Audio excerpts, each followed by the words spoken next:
I just wanted to remind you that you can use my code UrbanSims upon checkout when purchasing any Sims 4 content via the EA app or thesims.com. By doing so, you're directly supporting me as a creator, and I can't thank you enough.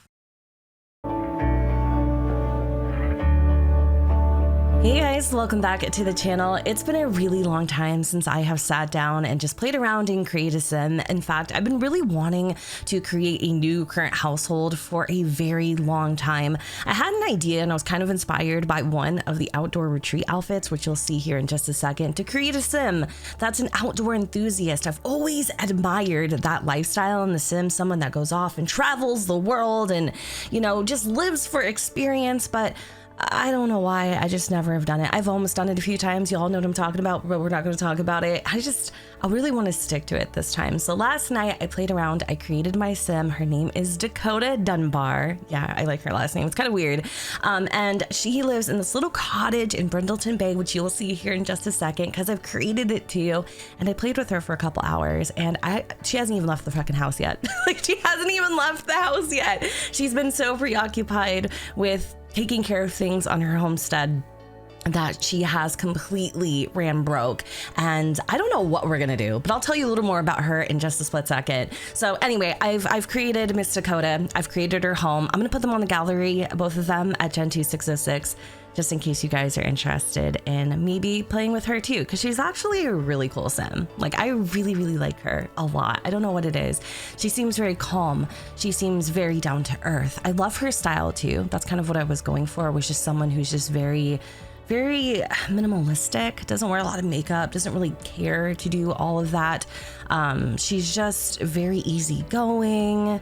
I don't know, soft-spoken maybe, but also super friendly. And that right there is the outfit that kind of inspired me. It dawned on me, I don't think I've ever had a sim wear something like that before, and it just fit her so well.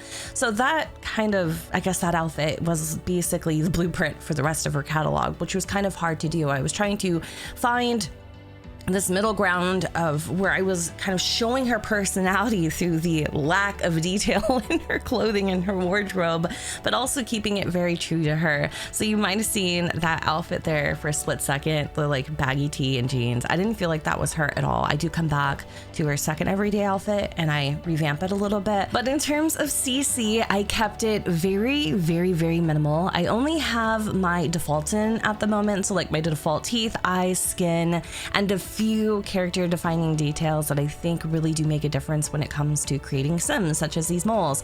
And then I also have the CC I've personally created, my own little folder of stuff. You can browse my creations on Patreon if you want. I'll link it down below. But like lipsticks and things like that, I think are a must. So I put those back in. But I am trying so hard to not use a lot of CC. I have a bunch of saves, a bunch of LPs even, that I have to go back and update because we constantly get updates that it keeps breaking all of my mods, and a lot of the things that I was playing with before no longer work because of Lovestruck. So I am currently playing in our Lovestruck save file. Anyways, it doesn't matter. I still think she's super cute, and I really love this hair too from the base game.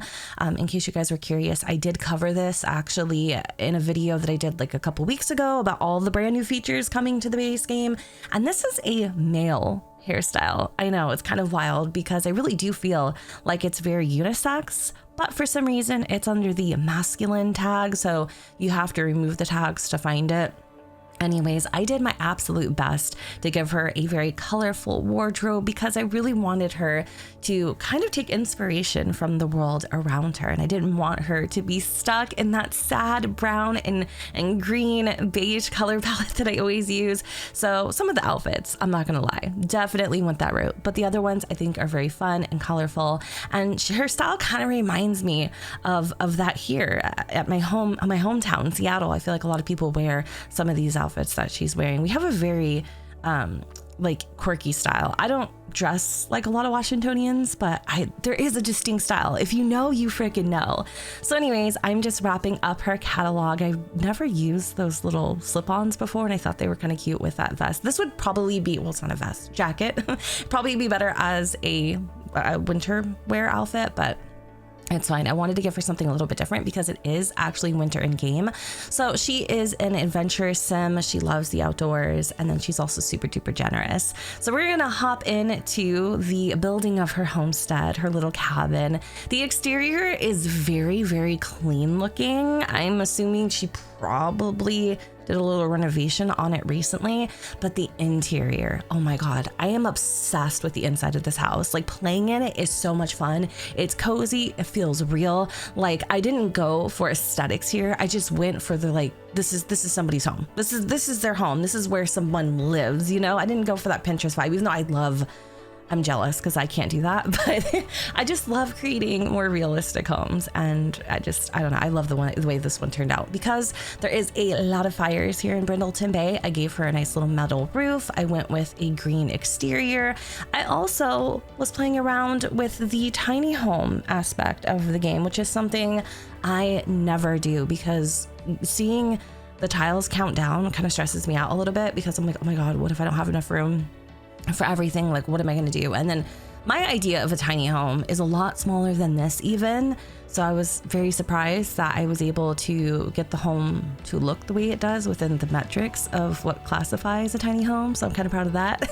I really, really, really like this house. Don't ask me what I'm doing with the double door situation. I was trying to see what pack it was a part of, and it dawned on me that in tiny living, we didn't get tiny living windows. So it's fine. I just went with the base game windows. They matched perfectly, thankfully. And then I put in a little bit of railing here. I think this is from, I want to say Horse Ranch, but I'm not entirely sure. I'm going to be so honest with you. I kind of half-assed the exterior because I really wasn't going to go in with the pavers and individually do them myself, nor did I think putting them in this cluster like this would work, but it did. So another thing about Miss Dakota is that she loves mountain biking. She loves riding her bike. So I gave her a purple bike, put it out front. I personally would not leave a bike outside because we all know, like, bikes rust, but it's a sim, so I figure I could get away with it. Now, because I am landscaping in the dead of winter, things are looking real hideous right now, and it's kind of like it's a little suppressa. I don't know what it's gonna look like in the summer, so I'm kind of excited to see what happens. I wanted to get a truck in here too. I feel like she would ride in this big old orange truck all over town, maybe going to like the local corner store, picking up some groceries. Another thing that I really wanted her to play around with is bees. I am terrified of bumblebees in real life, so I always kind of feel badass when I put a little bee pin in my game, you know, and then watch my Sims expose themselves to these little sky demons, because I don't like bumblebees. I guess bumblebees are fine, right? It's just the ones that sting, the ones that hurt you, don't like those ones. So I put a little planter out here too, because I do want her to do some like harvesting, maybe growing her own vegetables and herbs, I guess. I want to see how committed to the cause I can be. I was trying to figure out a little porch light, and then I was like, you know what? I definitely can see Dakota loving to grill. Spring, summer, winter, it doesn't matter. She likes to grill. So I put one out there for her, and I was surprised I was able to keep this all underneath the starter budget for a sim. Interior is starting off so boring, so basic, and actually it took me a while to realize, girl, you didn't put in space for a bathroom. Like, I had no idea up until this point that I didn't even have a bathroom in. But, you know, with the magic of editing, I pretended like I knew what I was doing. So I put in a little bathroom here. I think it's super cute. I actually like the way the bathroom turned out as well. I did have some routing issues, so I will be going back and fixing those for you guys. For whatever reason, she wasn't able to access the tub, but I really like the bathroom. I also like the tile. I don't ever use this tile. And at first I'm like, this doesn't match, change it, you know? But eventually, okay, when you start putting everything else in, you're able to kind of pull in like these little quirky elements that you add into your build. And that is something that I've learned personally, is because in the beginning, when I was starting to build, I was so focused on everything matching that in doing that, it kind of created this loss of character within my build, because everything looked too picture perfect. You know what I'm saying? It didn't look like somebody lived there, because my home, I mean, some things match, but not everything. Do you know what I'm saying? So Sometimes just trusting the process is truly the only thing that you can do. And that's exactly what was happening here. So I'm creating this little heart-shaped kitchen. I didn't know how I wanted to lay it out. I am using cheaper appliances. I've had people be like, girl, why don't you use the more expensive ones? Because my Sims are broke. My Sims are always broke, okay? I don't have that type of money to be buying stainless steel, okay? Like I have a white fridge budget. Another little sad thing is that these little knickknacks that are on the counter, they also had to go because obviously routing issues. So don't worry, the version of this build that I do post will be play tested. It's gonna look very similar to this, by the way. It's just not gonna have a couple little like minute details, just because the game wasn't allowing me to. But I did want to put in a stove. Be forewarned, your Sim will be obsessed with this stove, especially if there's not any other form of heating. Dakota, every morning, okay, she runs this bad boy day and night, and I'm so surprised she hasn't started a fire yet because it's constantly on. But I wanted to play around with a different couch. I gave her like these stainless steel, no, not stainless, but these steel chairs and this super duper cheap table that she found on the side of the road, because that's kind of how I envisioned it. You know, Dakota spent all this money on this home, this property, the land, and she wants to kind of furnish it with whatever she can furnish it with. So like she's not super picky because she wants to be able to save those funds for travel. And I don't know, something about just not caring the way that this build turned out made it one of my absolute favorites.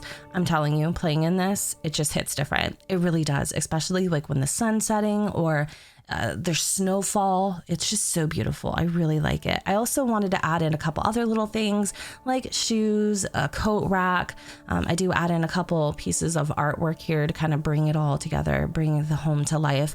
I do add in my like necessities to really make this home feel realistic. So I have like my little vents, aka the drain thing that I do, and then I also put in light switches, which you guys may or may not see because it's towards the tail end. But I feel like doing those small little things, no matter how great or poor of a builder you are, really do make a difference. It really does. And so you can see I didn't do a lot with this home, but it kind of just all came together in my own style, and I love it. I did use a lot of basement treasures too. I thought that lamp was so fun to play with, especially because like it flickers and stuff, and it kind of creates like this scary vibe, but like it's also really warm and welcoming, just like Dakota.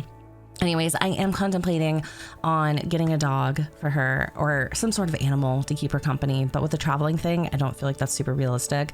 I'm still very much in the beginning phases of playing with Dakota. I know I think I was going to tell you more about her, but I might just do that in a separate little video later on. So anyway, I just wanted to share this with you. I hope you all enjoyed it. If you did, you know what to do. Don't forget to go ahead and comment and subscribe. Let me know what you guys think in the comments down below, where the sun does not shine. And I will see you all next time. Bye, guys.